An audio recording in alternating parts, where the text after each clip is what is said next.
नमस्ते मेरे प्यारे विद्यार्थियों। आज मैं बीए प्रथम वर्ष के लिए वो शानदार वीडियो लेकर आपके सामने उपस्थित हुआ हूँ।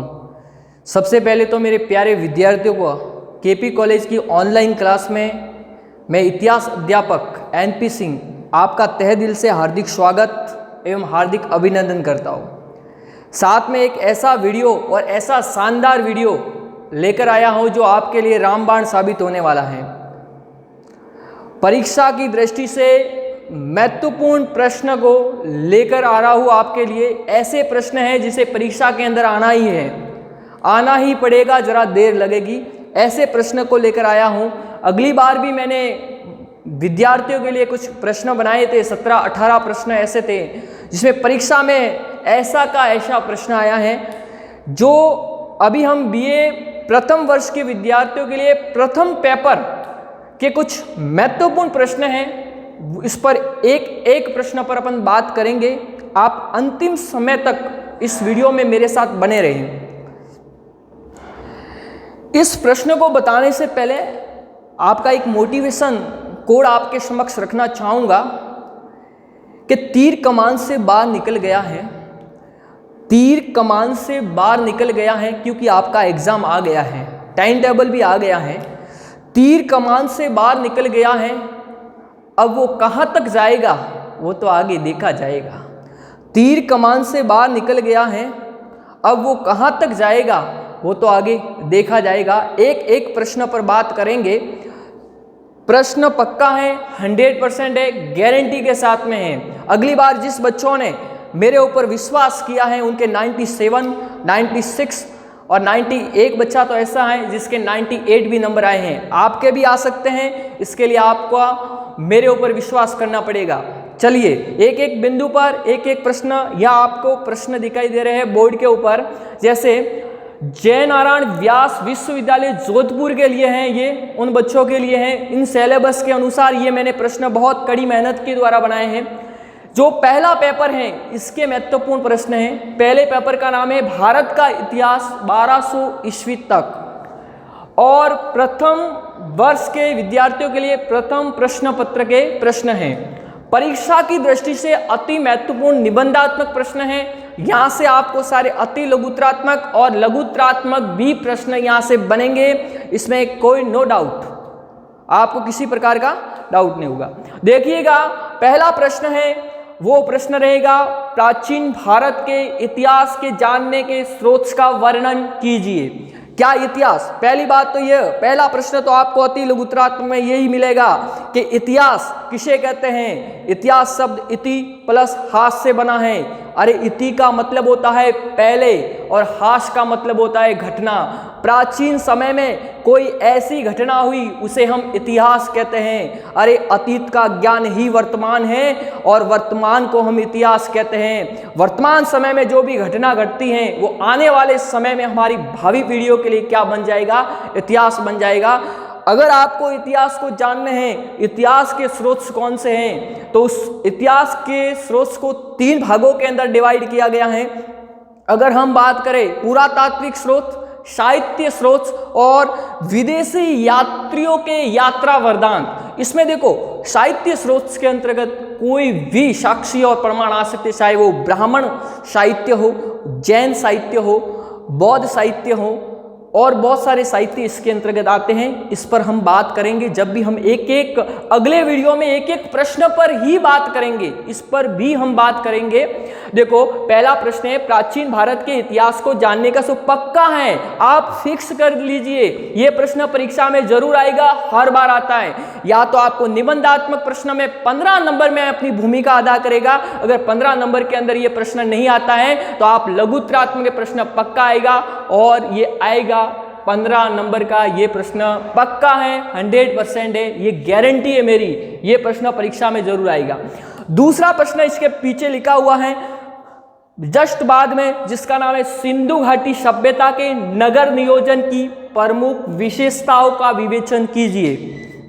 ये भी प्रश्न परीक्षा में पक्का है, 100% गारंटी है कि सिंधु घाटी सभ्यता यानी एक सभ्यता है। सभ्यता का मतलब होता है दुनिया, ऐसी दुनिया जो नष्ट हो चुकी है, जैसे सिंधु घाटी सभ्यता।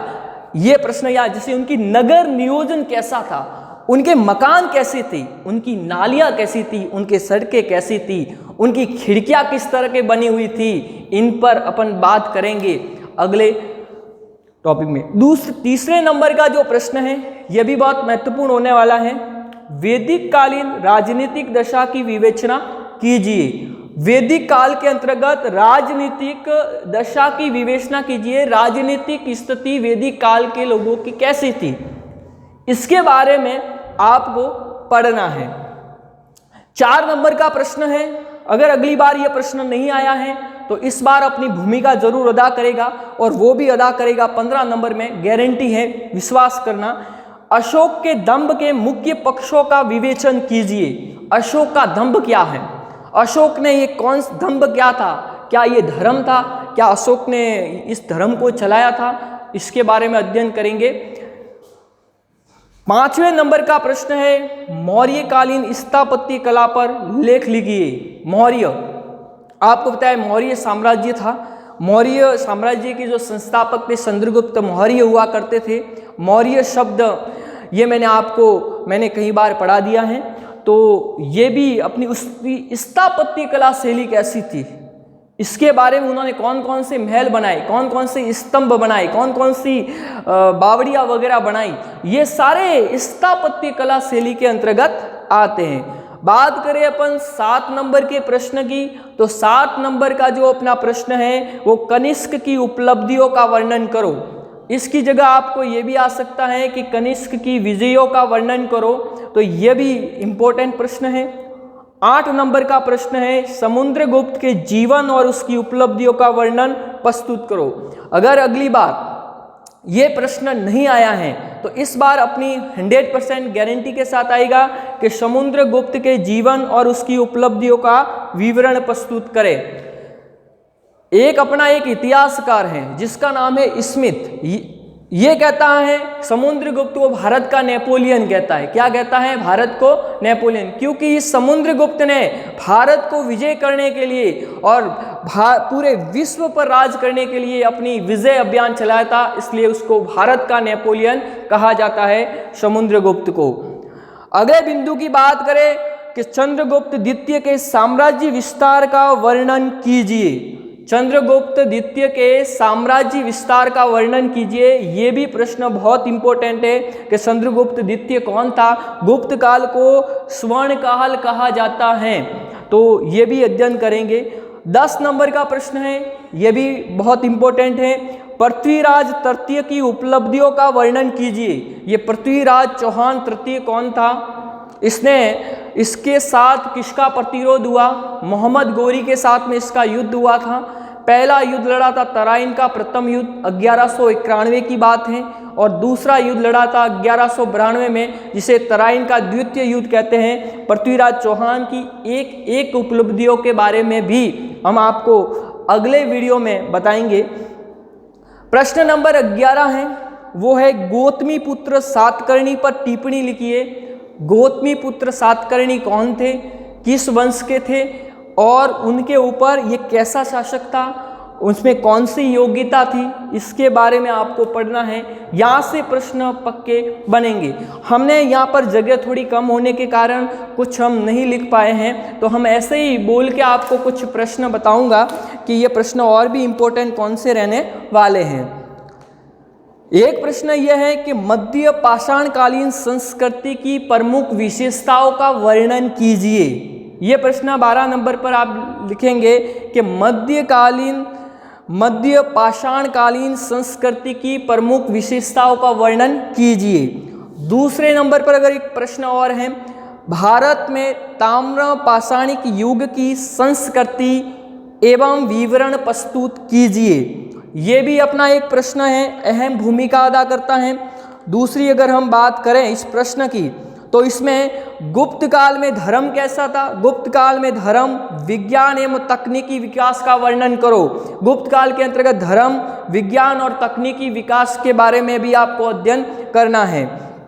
अगला बिंदु है गुप्त साम्राज्य के प्रशासन का संक्षिप्त वर्णन करें। अगला प्रश्न, कुल मिला के हमारे 18 प्रश्न हैं। कितने हैं? 18। जो प्रश्न बोर्ड के ऊपर लिखे हुए वो नहीं बता रहा हूँ, मैं वो प्रश्न बता रहा हूँ जो बोर्ड के ऊपर नहीं है, वो मैं मुंह से बोलकर आपको बता रहा हूँ। अगला बिंदु है, बहुत इंपॉर्टेंट रहने वाला है, वो रहेगा सर्वोच्चता के लिए त्रिकोणीय संघर्ष की विवेचना कीजिए। और फिर एक लास्ट इंपॉर्टेंट प्रश्न, रुद्रदामन की उपलब्धियों का वर्णन कीजिए और शक इतिहास में स्थान निर्धारित कीजिए। ये भी प्रश्न बहुत इंपॉर्टेंट है। इसी प्रकार हमारे 18 प्रश्न हैं। मैं ये प्रश्न आपको बता देता हूँ। ये 18 प्रश्न हैं, ये आपको दिखाई दे रहे हैं, इसके अंदर देख लीजिए। तो ये आपको सारे दिखाई दे रहे हैं 18 प्रश्न। एक बार ज़रूर इसको देख लीजिएगा, जो मैंने बहुत कड़ी मेहनत के द्वारा बनाए हैं। तो इसे ज़रूर आप पढ़िएगा और परीक्षा में अच्छे नंबर लाएंगे। आप 100 में से 98 और 96 तक की नंबर ला सकते हैं। इसके लिए आपको अच्छी तरह से इन प्रश्नों को पढ़ना पड़ेगा। 2 से 4 बार आपको किताबें पढ़नी पड़ेगी, तब जाके आपका अच्छे नंबर ला सकते इन्हीं प्रश्नों को। बाकी अगले वीडियो में हम आपके लिए द्वितीय प्रश्न पत्र के कुछ इंपॉर्टेंट प्रश्न लेकर मैं आपके सामने आऊंगा और उस प्रश्न पर भी अपन चर्चा करेंगे और वो भी बहुत महत्वपूर्ण रहने वाले हैं। इस अगले वीडियो में हम कल आपके सामने आएंगे। तब तक के लिए आप इंतज़ार ज़रूर कीजिएगा। धन्यवाद।